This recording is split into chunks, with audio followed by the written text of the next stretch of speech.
Okay. Selection deleted. Welcome. See, I was watching a conversation with a spiritual master, one of my friends in India, and she used a beautiful term called in the lap of divine, and how it has really was the reality for her, and how that could be our experience on a, you know, in any day experience, right? So when you have that, do we run away from that, or do we take refuge in that? I would say most of us do take the refuge. First of all, divinity in all, and manifesting that divinity is the true religion. That's how I came to understand the Upanishads of ancient wisdom, right? There's a cream of the teachings of Vedas. So the real big deal is it's not how much you do, how much you read, or how much you listen to. It's how much you discover that you are in the lap of divine. And then with that, how life becomes such a easy to carry on. Okay. And actually, life is beautiful, but with our conflicts within ourselves and with the world, we make it kind of, you know, not bearable. So once we discover this being in the lap of the divine, life is really beautiful. You know, so it's kind of we grew up thinking like uh, we don't have any idea about what this divine is, and people may teach us that you go into the temple and there is the divine, and then you kind of do it. If you don't behave properly, that will punish you, something like that, right? Or it will reward you. And I remember when I was in the high school and later, and I used to study well. I used to um, be the, always topper, that is there. But when the exams came, they used to have 3 months exam, 6 months exam, and annual exam, right? So 3 months are okay, not that big deal, but just to make us practice, they used to do. 6 months was important, and then the real thing counts the annual exams. If you fail them, they send you back to the previous grade, or if you really succeed well. My thing is not about passing; it's about how top I'll come and all that, right? So I remember walking to a closed temple, which is like a few yards, a few laps that I have to go there, and then I used to go by myself since from 10 probably years, and asking God to help me with all that. So there's no idea of divinity or within us and all that. But the teaching was there in the culture, but it never reached us. So people don't know about these things.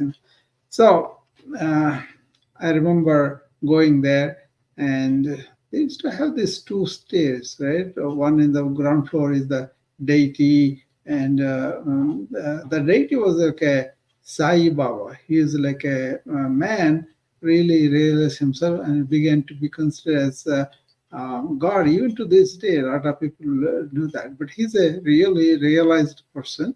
His life was really unbelievable.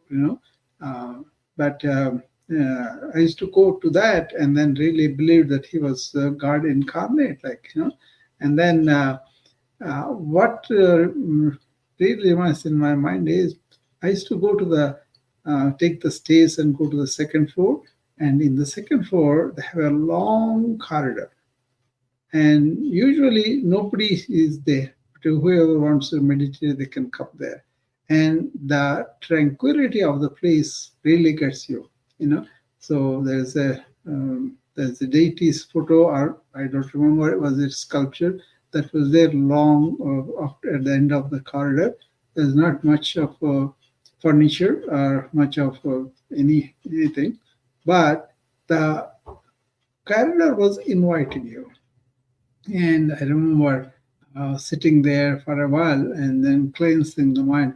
Nobody asked me to go there. None of our elders told us anything. They used to take us to temple by themselves, but then they have a festival, they have some ceremony going on. I remember they used to make a very sweet rice pudding, and that was glorious. So they said they made the same at home, but you never got the taste. So we used to look for that end of the puja. I remember that. But then, as I become teenager, I was going to this temple and then go there and all. And actually, I went to the exam the next day very confident. I don't know where the confidence came, maybe the preparation, whatever. But when the sports came and all that, I was very pleased because, you know, I wanted what I wanted, and then I got it. But there was no ego thing like, oh, you are the top or you are better than other. None of that was inflicted on that. On the other hand, some of my friends had difficulty understanding the subjects and studying and all that. I used to sit with them and then work with them and then teach them.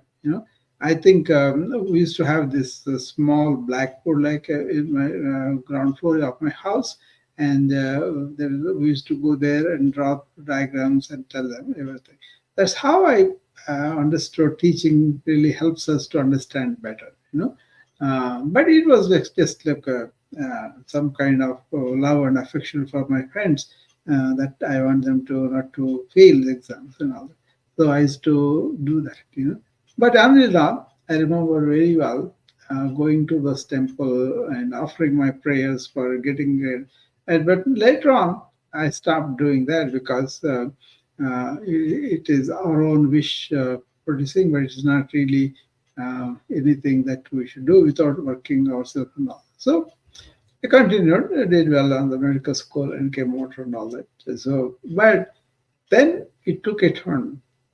It's not about worshipping a deity or somebody. It's a representative of what is inside us. That divine, once you established in that, that is in the lap of the divine. You have intellect, you have intuition and all that. But then intellect will be much divinized with the presence of the divine, and you realizing that, not with so many words, but then grasping it. So we talk about it all the time, right? Me and some of the other friends, Lois, other people talk here, right? All the time.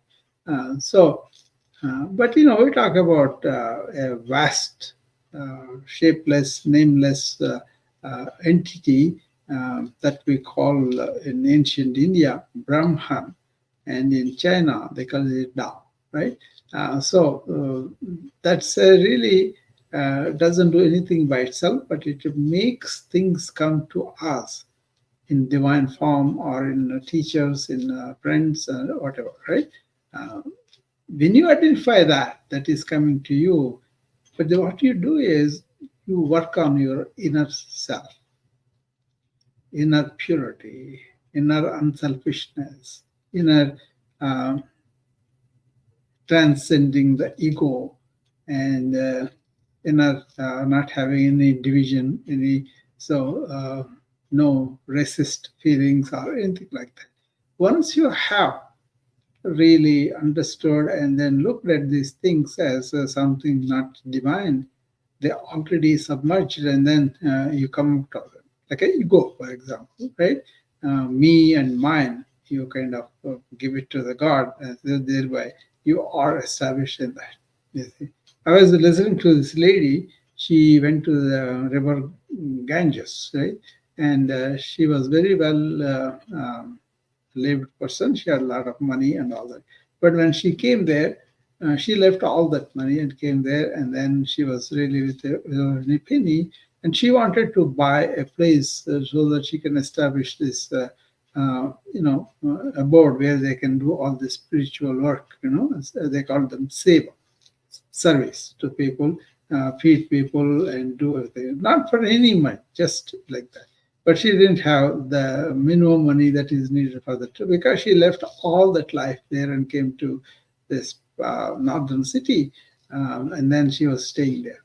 Then she kind of feels she has a diamond earrings on her, and then she takes it out and then gives to the river Ganga, and then tells then she doesn't want to sell any of those and deal with money and all that. So she just gives even that to. They consider the rivers as more like a divine bodies, giving life, flowing all this. So they actually call them Ma Ganga. Ma means mother, Mother Ganga, Ganges. Right? Every river has that kind of name. So, but especially Ganga is such a vast, oldest, and ancient river. So they kind of, offer special regards for her. Right?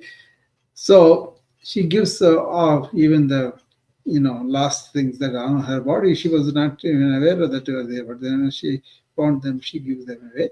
And then it's up to you. I'm surrendering you. Whatever you want to do, you can do that.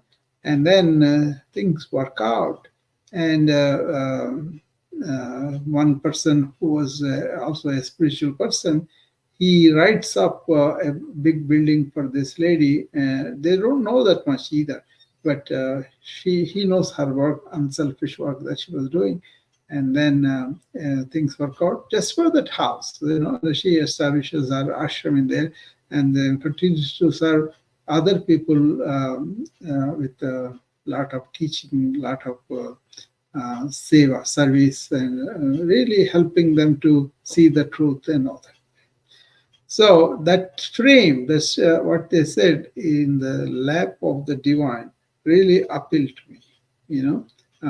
So I think we are all there, but we don't realize it. As long as you think I and mine, then you are keeping away from the divinity.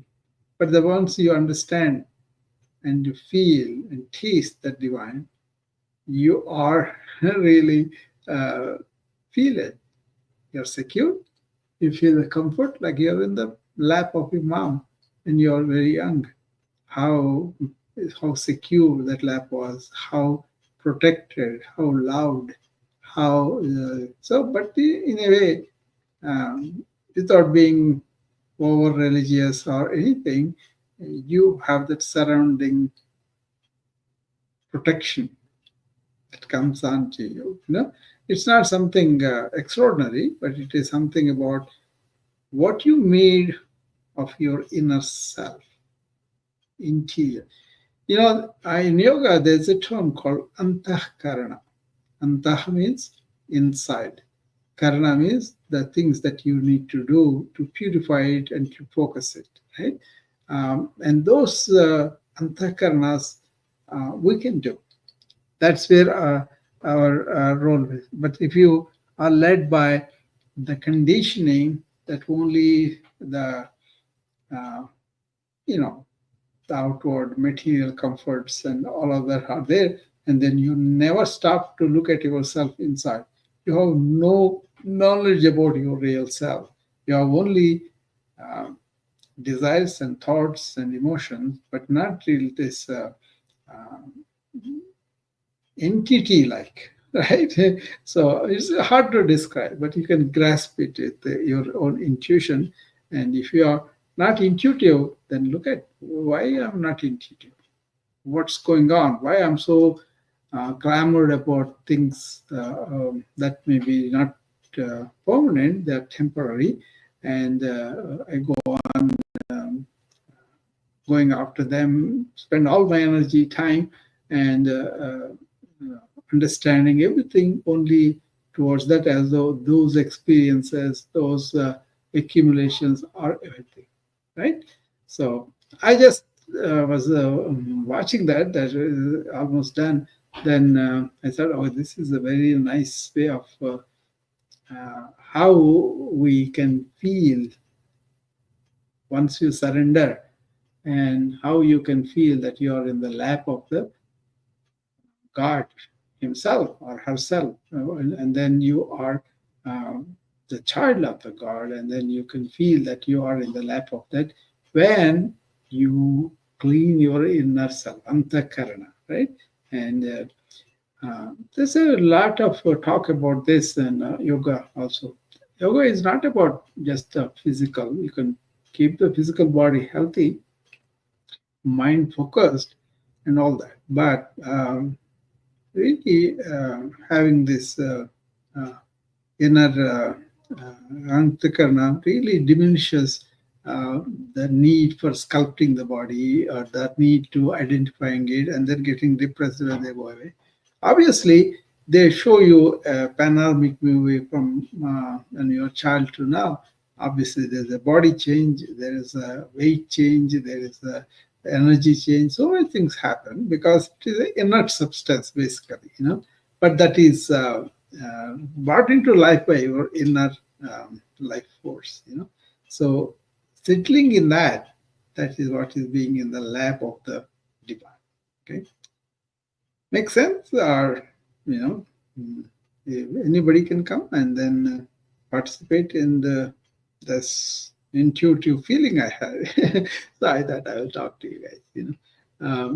So it's like a very exhilarating feeling when you realize that you are all the experiences, all the things that you are having are divine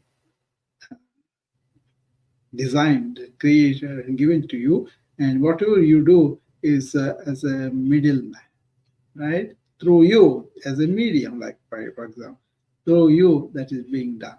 Okay, I really feel like that many times.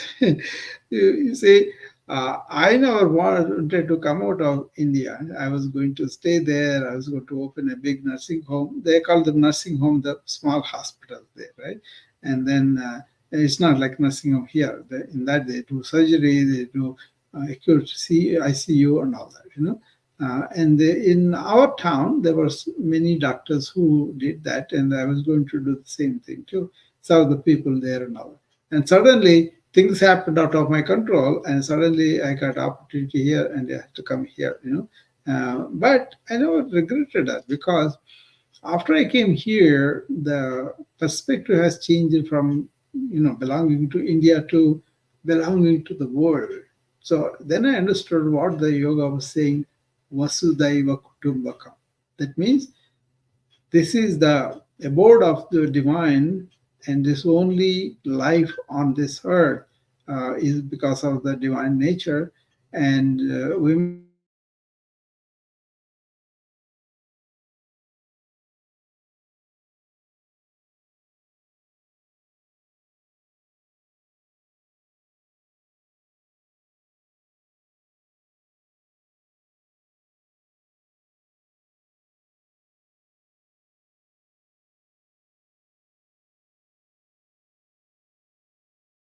understand that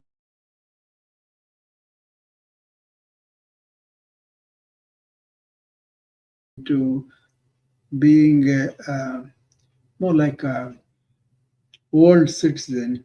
That means world is only one for me. No identification as Indian, American. For me, that's all tribal, right? So it has gone from my consciousness. I love different countries for different reasons. I go to London, I can do some things there that are wonderful. But a lot of London, I don't know also, but I don't have opinion about anybody. I just go and enjoy what's the best for there. Okay, so many countries, European countries, there are a lot of character, a lot of life there, right? And you go to Middle East, different type of history and all that. And you go to more like Africa, and the stark poverty, and you go to Asia. India is one story, China is one story, very ancient and all. So anyway, so that's how I felt that something has lifted and brought me here and threw me here in America. Initially, it was tough to adjust, but then once I understood the nobility of freedom, of, that was what is. Of course, there are racist people, but then that's their problem, their weakness. I never let it affect me, and even though I was given racist vibes in so many you to this day I see that, but it is he is also part of us, and we are also there, and he has the ignorance or weakness of being separate and then being threatened by something. So he is weak, basically. Racist is a weak. I see that. But also, I have a lot of sympathy for the victims too.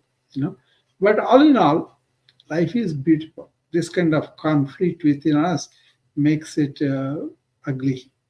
Okay. Otherwise, it is really beautiful. Once you are entered into your mindset where you know uh,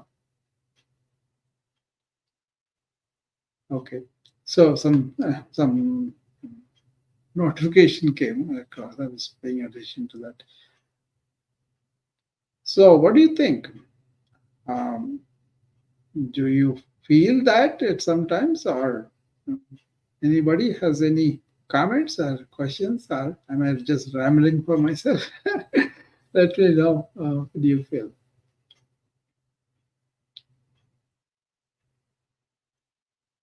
This is such a small thing that I wanted to share because the term appealed to me. When you say that you're in the lap of the divine, um, I felt like that was there all the time, and how beautiful energy that is. How liberating thing from the daily mundane life. But the mundane life also is performed as a service to the divine. See, we have this term called Sivagnana Jiva Seva. What does it mean? So if I take somebody and then I look at that person, I don't look at the personhood of that. I don't look at the ego and personality or the roles or the statuses or whatever, right? I don't look at that. I look at not even the gender, but I look at the being, inner being. And that is the like a personification of the Almighty, and that was named Shiva in ancient text, ancient wisdom. So once you understand there is Shiva in everybody, Shiva Gnana. Gnana is knowing that everybody has this hidden thing. So it's a once you relate to people at that level, we are all one in that energy.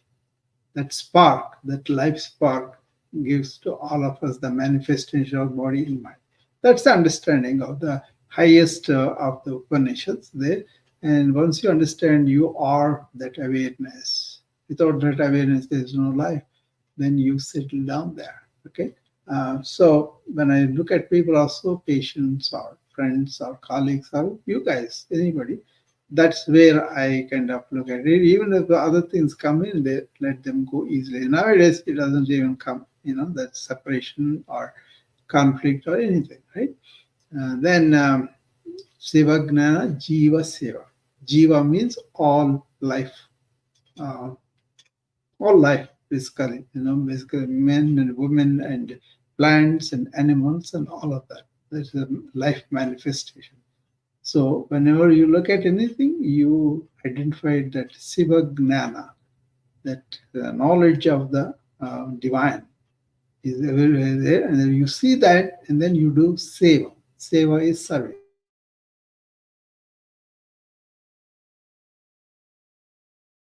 But dispel the ignorance and all that makes a difference, right? So you are not doing it to gain something. You are not doing it to gain even pleasing your ego. No, if you are doing that, you have missed the boat, right? So, somebody sent me a message. Let's see, Susan. Yeah, So understand what you are saying. This feeling of safety. Yeah, so it is the safety and the really uh, peace. You not getting the peace. You are the peace then, and you are not getting happiness out of it, but you are happy. You are joy. You are the bliss. That is something intuitive grasp, and then you don't allow your uh, intellectual egoic structure going to that. You're right, Susan. Come up and tell me more about it. That's absolutely, I agree with her. It's a feeling. It's a intuitive grasp that you can feel, and then you can say, "Yeah, this is what I feel." See, even among the extreme sufferings, even among real problems, this feeling of thing really gives you the. It's not denial. It's not like it's like kind of accepting it. So for what it is. So there's something called what is sacred, right? So that really helps you a lot. Okay. Yeah, I have a guest here. Let's invite her.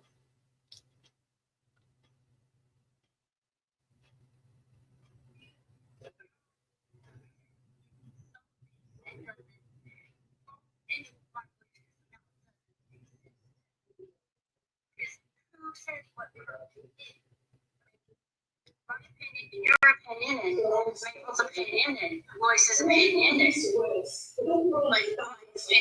There's a lot of noise coming in, Lauren, behind you. I couldn't hear you anything. what's unattainable. Stupid concept, as you said, it doesn't really exist. It's just a concept in our head. And even the concept is so real. Like you might think when you think, oh, you're perfect, then something comes along and it's like, I can't hear anything which is noisy behind. I don't know whether you guys can hear her. So,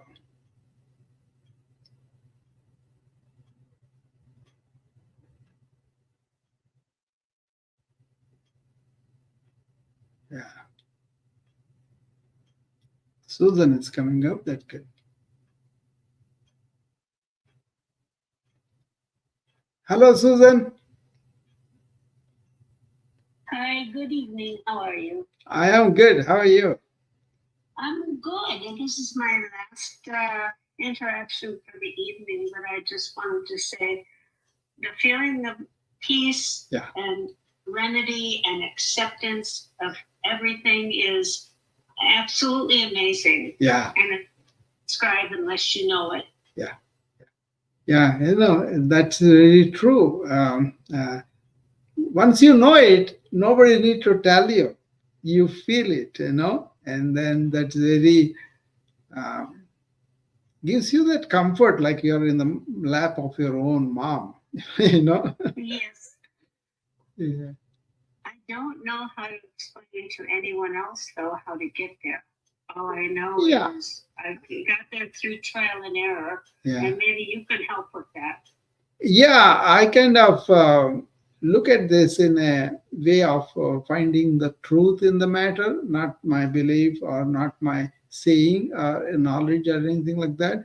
Uh, but it seems like outward things we can use the outgoing senses and intellect to find out like a scientist, I want to find out what is going on out there in the weather. I can use all the outward instruments.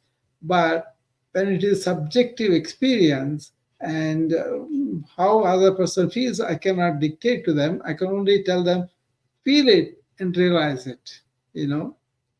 Don't Yes. put the mind and all intellect and all the theories analysis and all that.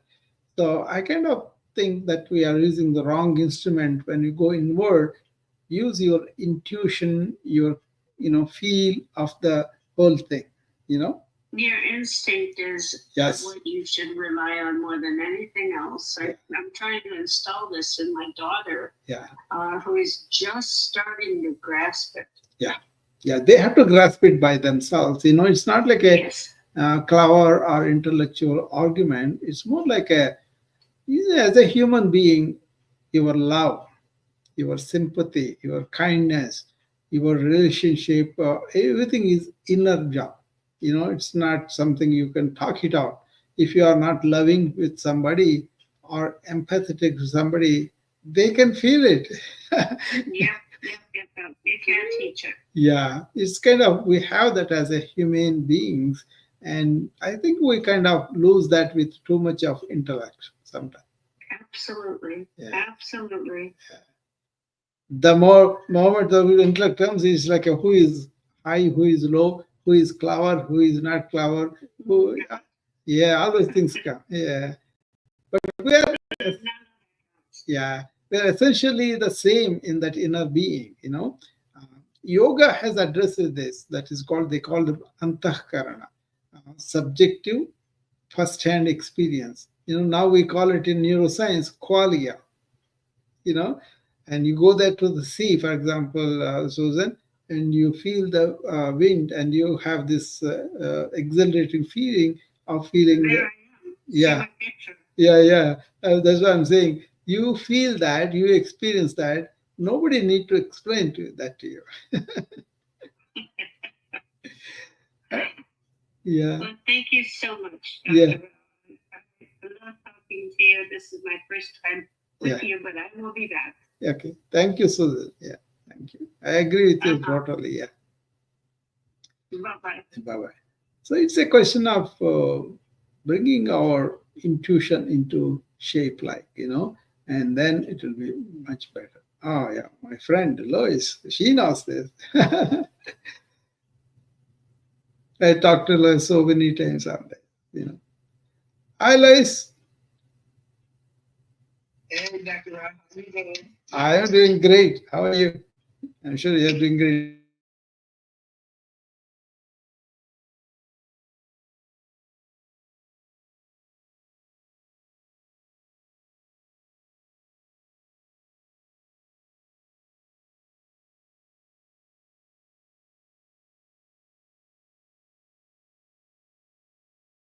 Didn't eat anything. Yeah. Didn't eat anything. Exactly.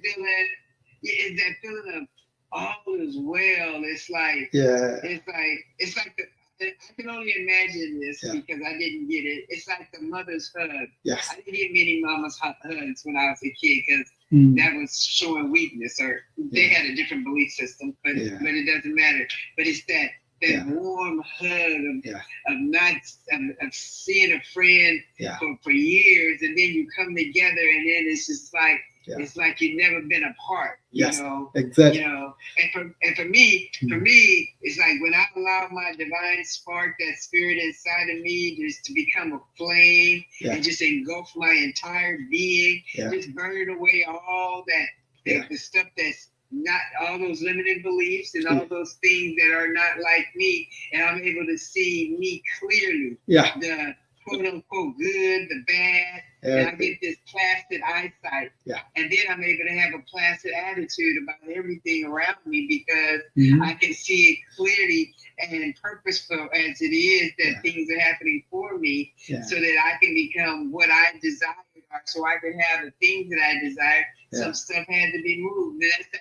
That's why I say the fullness of peace, all of, Yeah. man, this is a good feeling. And I sit in this feeling all the time, and it's a meditative Yeah. type of feeling, being aware or conscious, staying. You kind of, hyper aware. Lois, you kind of staying- touch the peace itself. Yeah. It's Yeah. a self-awareness Yeah. that where you're no longer in judgment Yes. of stuff around you. Yeah. You let people, you Yeah. let the weather, you let the gas prices and the gas prices. You let about nothing that's happening because Yeah. everything has its purpose, and you don't need to know why. No. If you ask why, then you don't need to ask anything why. You just enjoy that feeling. Stay in that. Yeah, and you sit with that. Yeah. And the thing is that, and anything that interrupts it, Yeah. then you question that. Yeah. And then you dissolve it. Yeah. And then get back into that peace, because I love the feeling that I've been in for the last, say, about 8 years. Yeah. Okay? You see, you don't need This is things. life. You don't need things. You don't need any relationship to lift you and all that. All you need is enter into that realm and stay in the lap of the divine, at least in the morning, in the evening. That's good enough. And man, I say stay in it all day. Yeah. Because it's an attitude. It's Yeah. not just a place to go to get a respite from the work